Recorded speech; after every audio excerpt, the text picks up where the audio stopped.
Welcome to GPS for your life.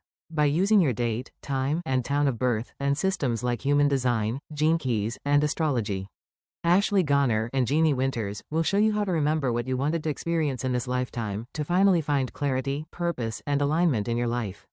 Join them now for the next episode. Hey everybody, welcome back to GPS for Your Life. I'm your host, Jeannie Winters, and Ashley will be back tomorrow. Looking forward to it. So today is day 4 of a 13-day series, which I clearly did not think about what that meant, looking at me as exhausted as I am. And I have not been keeping up very well, but I hope you are enjoying what I have been putting out. I'll be a little more realistic the next time on how long these things take to get out to you. But this is day 4, and it is going to be about conscious and unconscious Venus in the planetary placements. So let's get started. Sorry, as well as Mars, conscious and unconscious Mars. Here we go. So breaking down the body graph. Originally, like I always try to say, you can follow along with your own chart by going to geneticmatrix.com, or you can go to Jovian Archive, or you can go to Neutrino Design. There's a lot of different places. Just type in Google search human design, or I should say free human design chart. And so this way you could put your date of birth in, your time and town, and get the human design chart for free, and you could follow right along. Okay, so today we're going to be talking about Venus and Mars, both unconscious and conscious. So we get halfway through the body graph. The first thing I want to start with is Venus itself. Venus represents your personal values. It represents your relationships and connection, your boundaries and standards, what you appreciate and attract, and the principles that guide your choices. A lot of people don't know this, but Venus actually has to do with your income as well. It is not your investments. It is not like money from a partnership or from a spouse. It is your specific income. So when you're looking at Venus and trying to understand the gate and the line, understand that this is where your earned income comes from. It's also your personal possessions, how you value yourself, self-esteem, things like that.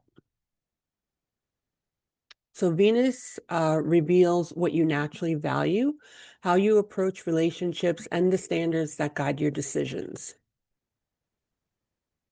So unconscious Venus is, remember, when it comes to unconscious, it's the red side, and it is stuff that is automatic. It's things that you don't usually notice about yourself right away. It is other people do notice it about you, as well as you noticing it about them. But your unconscious Venus is automatic values operating beneath awareness, hidden relationship patterns, instinctive boundaries, and again, others often see these patterns before you do. It might be something like you attract people to you who are maybe, I'm trying to think of something. Maybe somebody who is really into themselves, full of themselves, conceited, right? And you don't realize that that's the kind of people that you attract to you. That's your unconscious Venus. You may be here to learn how to mature so that the people that you attract are, they still have that same quality, but they're not in the shadow aspect of it. So they're not conceited. They appreciate who they are and they respect themselves and love themselves, but they're not like trying to put themselves ahead of everybody else. So the one I'm explaining here is gate 54.6. 54, the gate by itself, is drive to improve your circumstances through meaningful growth and alliances. So it has to do with community and not just your own ambition. It is the gate of ambition. But it does have to do with gaining your or being ambitious and gaining a meaningful life through who you interact with. Line 6 is called the visionary leadership. It's visionary leadership. So line 6 is ambition matures into wisdom that creates lasting value for everyone. Remember, anytime you have a line 6, you have 3 separate sections, right? From birth to 30, you are in that trial and error. So you are not mature at that time. From 30 to 50, you are tired of all the trial and error. You step back and you watch how other people interact, and you kind of blend the information and wisdom. And then after 50, you come out more mature if you're going along with your life the way you need to. I mean, obviously, if you um, are drinking every day and not dealing with life, it doesn't matter how old you are. You're not at the point at any age that you're going to um, gain that wisdom. But outside of something like that, you're probably going to grasp the wisdom at 50 to be able to help other people with it. So the unconscious Venus, I'm pointing here to the fact that it's red. That's how you can always tell something is unconscious. Venus is the glyph or the picture or icon of Venus. That's what it looks like. Something that you really should get used to are the different icons and what they stand for, which planet they stand for. So unconscious Venus shapes hidden values and relationships. It 54.6 in the unconscious Venus aligned expression. So it's the gate and the line together in the unconscious Venus position. If you're living this in a healthy way, your values drive meaningful growth, integrity, and lasting relationships over time. Your ambition becomes focused on creating a legacy aligned with your authentic self. Right now, remember the repressive shadow is when you go inward and you're not living at the aligned expression. People call it lower frequency or higher frequency. Both shadows are lower frequency. The aligned expression is higher frequency. The repressive shadow here would be hidden self-doubt may keep you loyal to relationships or opportunities that limit your growth. Trusting your natural ambition allows your values to become a foundation for lasting success. So that's what it's supposed to be, but the repressive is the hidden self-doubt. Um, the way this plays out in real life would be you get into a relationship and you can sense that something is not right, and you're thinking it must be you. It has to be you. You're probably, messing up the relationship, or I'm just not going to find somebody who's better than this person, or I was raised, to stick it out and, make sure that it works, do everything that I can. Questioning yourself like that when you clearly know that this isn't the right relationship for you is living in the repressive shadow. It's not you coming out or attacking the other person. It's you pretty much blaming yourself for what's happening, not living in alignment. And the reactive shadow it's when it's distorted. Ambition becomes comparison, and you need to prove your worth without achievement or relationship. So I'm sorry, through achievement or relationship. Real fulfillment comes when success reflects your true values. So when if you're here having this in the reactive shadow, a lot of times somebody may try to correct you and you're like, no, I know exactly what I'm doing. I'm the best at what I do. And we see a lot of this online, I'm the best for on this show, and I'm the best person to show this fashion, and I do the best makeup that there is. And, that's the kind of um reactive shadow. It's like, you don't know what you're talking about, and I know what I'm talking about, and everybody else, is wrong. That's the reactive shadow in this expression or in this gate. Okay. So conscious Venus, um, it's the values you intentionally choose, the relationships you consciously cultivate, the boundaries that you actively maintain, and the personal standards you recognize. So a lot of people will walk around thinking, this is who they are because it's what they know. Like you may think, um, in your conscious state, you may think, I know I want a guy who is uh, well-spoken, treats me nice, takes good care of me, wants children, respects family, all that kind of stuff. But your subconscious is the part that's attracting the wrong kind of person. And you don't know why, because in your head, consciously, you're like, that's not the kind of person I want, but yet I keep ending up with that kind of person. So this part is the part that you're always playing in your head. I want this kind of person, somebody who laughs at me, somebody who likes to ride horses, whatever it is. And yet you always end up with somebody who just hates animals, or, it's because it's your unconscious Venus that keeps coming up and drawing that through the energy that you're not aware of, right? Because it's a lesson that you're here to learn. So the conscious Venus here, we're going to talk about gate 24.3, and you can see the triangle there is pointing up, so that means it is exalted, so it's an easier aspect. Gate 24 is the drive to return to ideas and insights until they finally make sense and become true understanding. Returning to an idea until genuine understanding emerges. So that's that repetitive thinking that we talked about. And here in the conscious Venus, um, yeah, here in the conscious Venus, it's in line 3. So it's about trial and error. I'll show you how that plays out. It's the gate of rationalization. The line 3 is trial and error. Here it's called addiction, right? So the 3 transforms repetitive thinking into practical wisdom through trial and error. That's what it's supposed to do, right? So trial and error, a line 3 in any case, is all about literally throwing yourself at something, putting yourself in positions that the average person doesn't, to see what it feels like. You want to try things out yourself, but you tend to always step back and say, why does this always happen to me? I just don't understand. Why doesn't this happen to anybody else? Why am I always the one in this situation?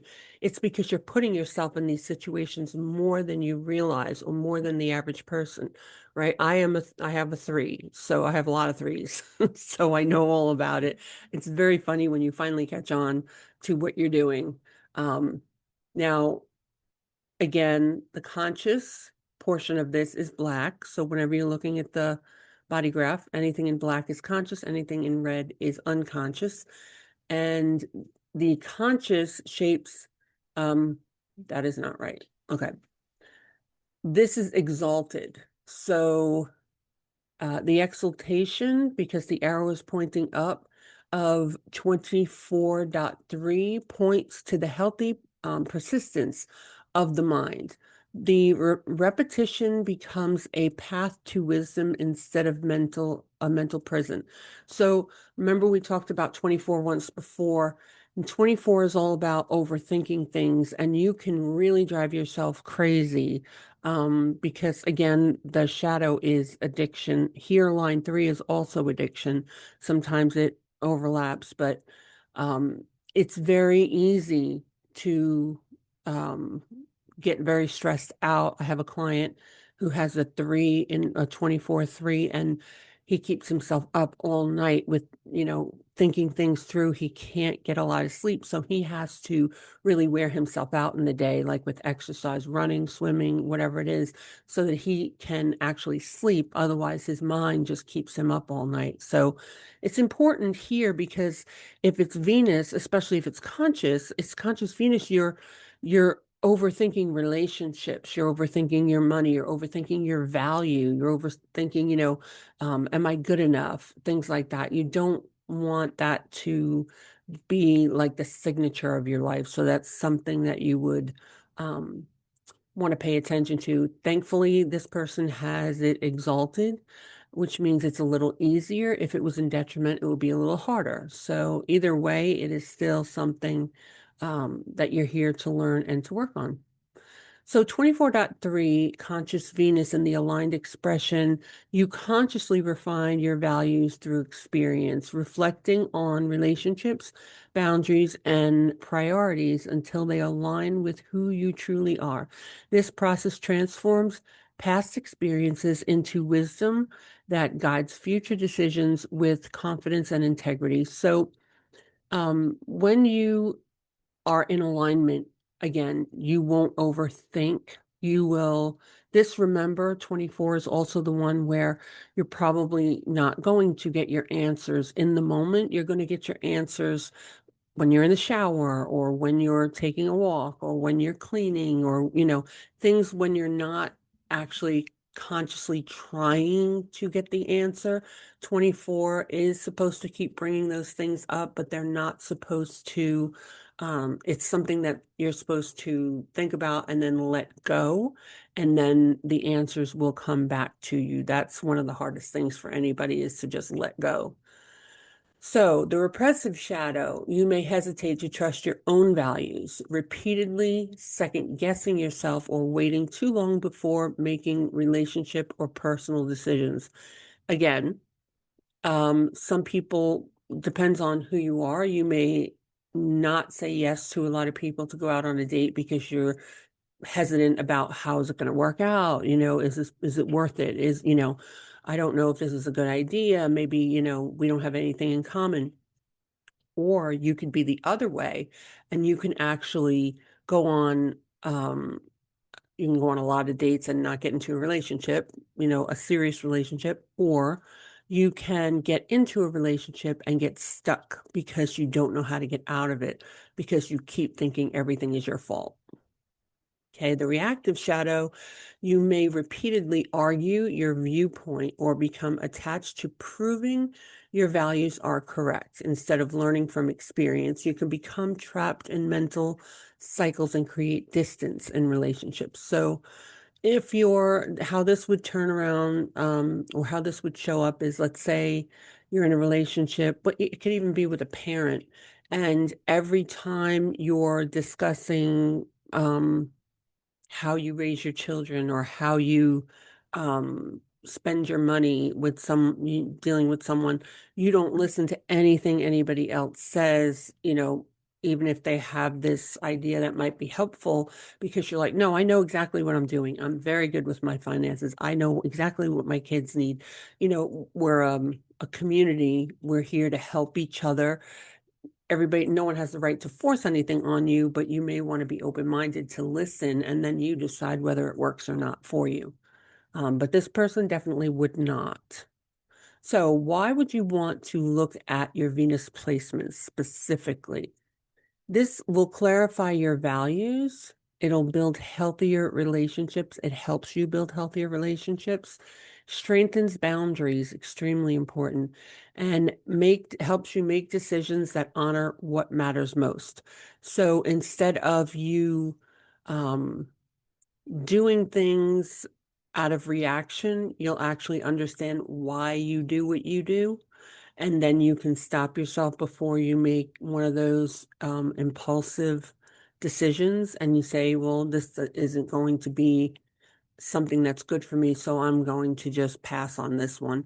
And that's when you start to really mature and really understand better. So if you understand your Venus and you understand the number that's there, whether it's conscious or unconscious, I always say especially the unconscious because you're not aware of that.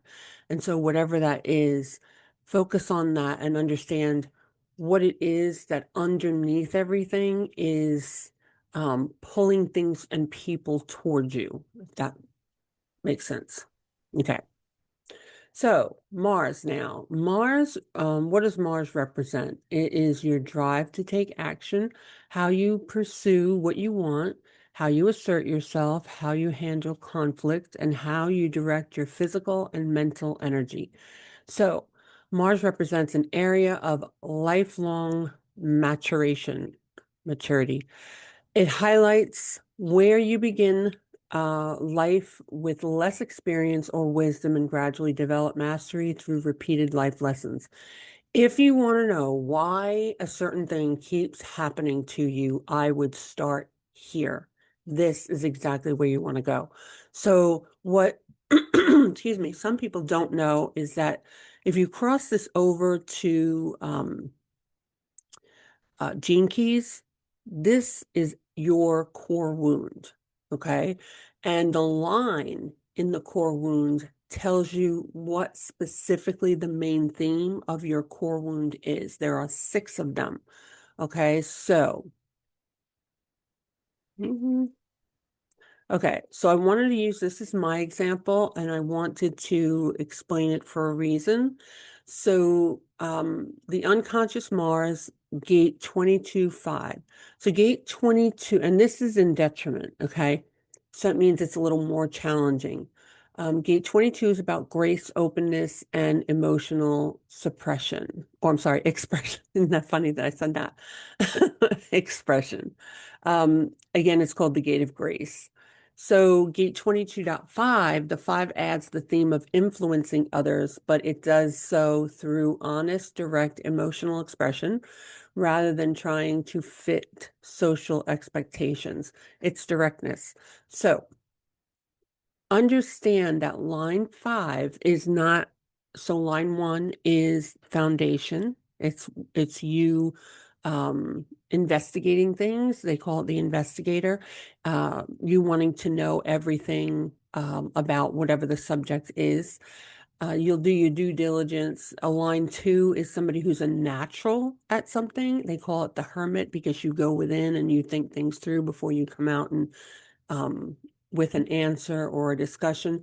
Line 3 is the trial and error. Line 4 is, they call it the opportunist, which is somebody who networks with other people. So if you had a 4, you would, whatever that gate was, you would share it by networking with other people. So if it was grace, you would share grace through your network. You'd be very gracious. It depending also on what planet it is, with what planet it is. Then you have 5, which is 5 is a projected and projected upon channel. So a line 5 is if you project that you're a leader, but people project onto you that you are their savior. Now, remember, this is the core wound from that you're here with. 5 in a core wound is called guilt. So this person, people project onto them, or it's me, people project onto me that I can help them with emotional things. I have all the answers that they need when it comes to the spiritual stuff. But one of the tricky things, because it's in detriment, um, is that over here, attracting negative projections from others because your individual style doesn't match what they expect. So some people may come to me and they be like, oh, you're so sweet, you have all the answers, but I am somebody who's very practical. And so it drives my kids crazy sometimes too, but I'm going to tell you how it is. I'm going to say that this is not working for you because you keep doing this to yourself. I don't think you do it intentionally, but you are doing this to yourself. And then I'll break it down. And some people are like, oh, you're so rude. And that's not rude. It's just honest. That's how I'm made, not to beat around the bush. And I would so much rather people be like that with me, because if you're just being nice, I'm not catching that. Remember, I don't catch on to subtleties. So 22, we'll go back up to your unconscious Mars, shows the hidden lessons that mature into some of your greatest strengths over time. The 22.5 detriment suggests that your emotional expression can become influenced by fear, social pressure, or the need to protect yourself emotionally rather than simply expressing what is genuine. That part is when you're younger, okay? That that's before you stand in your truth. Once you stand in your truth, then the attracting negative projections, right, at the bottom, people think, that you're going to be one way and then you're not, and people are like, why are you being so rude? You're still living in your truth and you're not being mean. You're just being direct, and they're taking that as off-putting because they don't want to hear the truth. They want to hear something that it's someone else's fault as opposed to it's the way they're doing things. So moving on,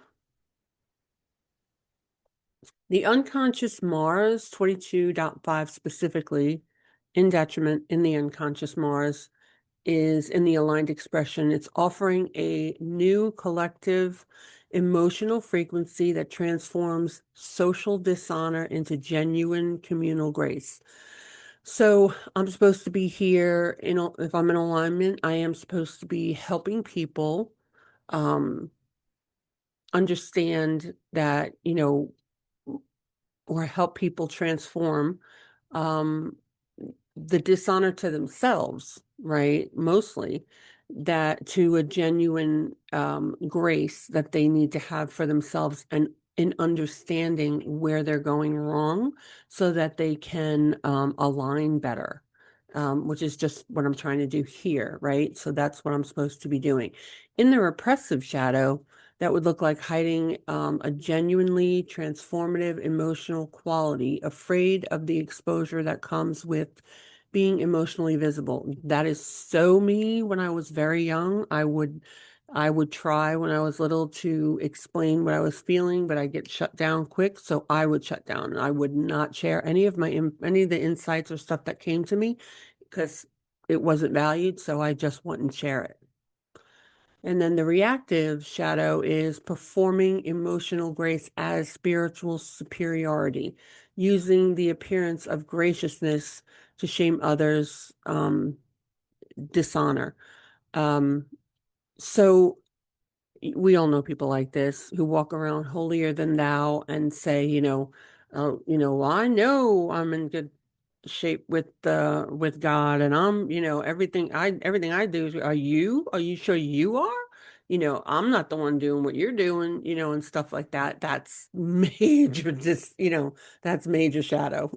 It's just more reactive because they're pointing out everybody else's flaws. Okay, so conscious Mars. Here I have a gate 8.1, and 8 is it's called the gate of contribution. So gate 8, it's the drive to make a unique contribution by expressing your authentic gifts in ways that inspire and benefit others. So I'm supposed to be graceful with people and help them not beat themselves up over things that they've done, that they've felt, that they've, experienced. And here I'm supposed to, with 8, I'm supposed to help contribute with the things that I learned as I've gone through my life. I figured out how to find this information out, so that I wasn't thinking I just keep making all the wrong mistakes, right? How could everybody make so many mistakes? Well, I learned I wasn't making mistakes. I was going through my process of trial and error. And so I would fail more than I would succeed on purpose. That's the way I'm set up to do it. I'm set up to learn that way. And so if I could teach other people how they're set up to learn, it will stop them from beating themselves up, saying they're just not good enough. I don't understand what I'm here for. It's because you might be following somebody else's instruction manual instead of your own. So I'm a manifester. My whole family are generators or manifesting generators. And so they thought I was like insane because I'm supposed to be following my own instruction manual, and nobody knew it. Everybody just thought I was a Looney Tune, because I wouldn't do what they did. And if I did, it would never work out, right? So 8 is unique, authentic contribution, right? And 1 in the eight builds a meaningful contribution by first developing a strong foundation of self-understanding and confidence in its unique gifts.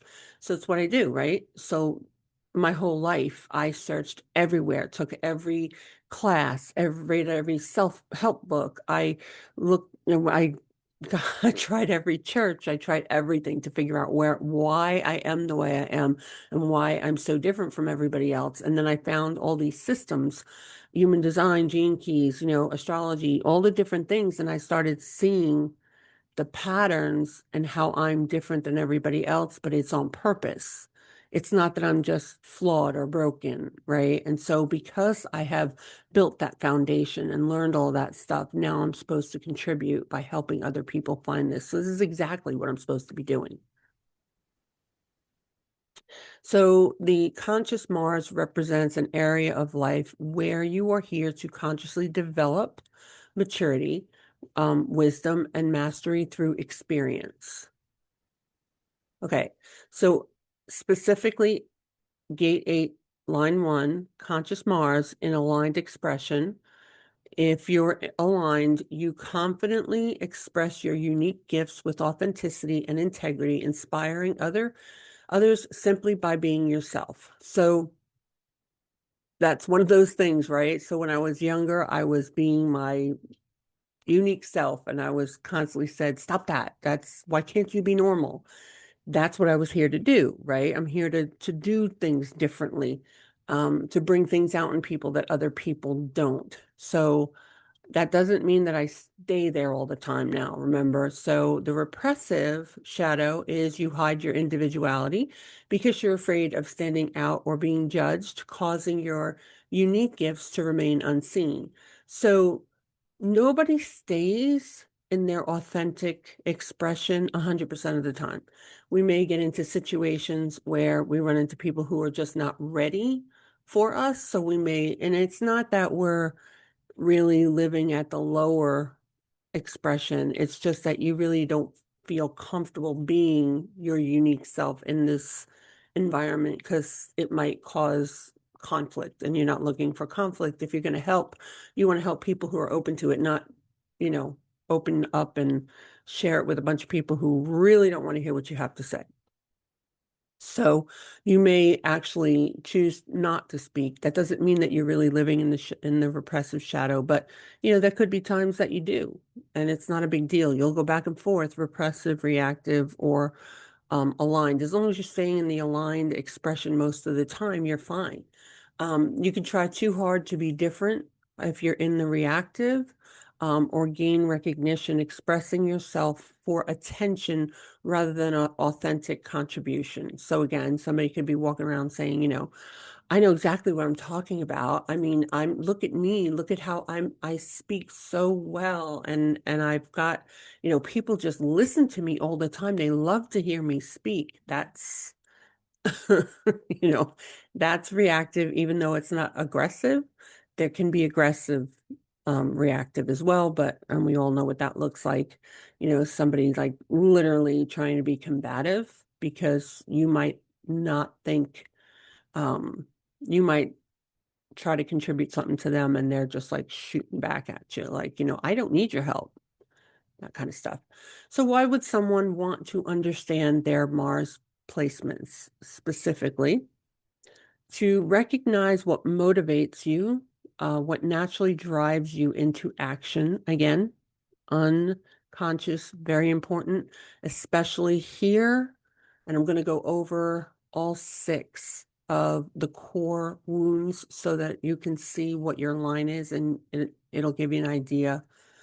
Well, it'll tell you exactly what your core wound theme is. Okay, so understanding how you respond to challenges, conflict, and pressure, identify where frustration, anger, or impatience may originate, and then see the lessons that build confidence, courage, and maturity over time. So, oops, well, that went there fast. Before I end this, I wanted to go over those 6. So line 1 is repression. So anybody with it does not matter what your gate is, that's your So mine is gate 22, right? So 22 is about grace. It doesn't matter if it's an 8 or a 6 or a 36. It doesn't matter. It's the line. So the line is either if it's 1, it's repression. You repress things and you don't um, let people know what you're thinking. You just keep everything to yourself. That is your core wound. The number of the gate is what it's around. So your core wound is pretty much wrapped around everything um, that you deal with in life. It's the thing that's the thing that keeps repeating, right? So line 2 is denial. Line 3 is, I believe it's rejection. Line 4 is shame. No, line 3 is shame. Line 4 is rejection. Line 5 is guilt. And line 6 is separation. So to give you an example, I'm a 5. So I have guilt as my core wound and I feel guilty about everything. So if someone is late for an event, I somehow find a way to make it my fault.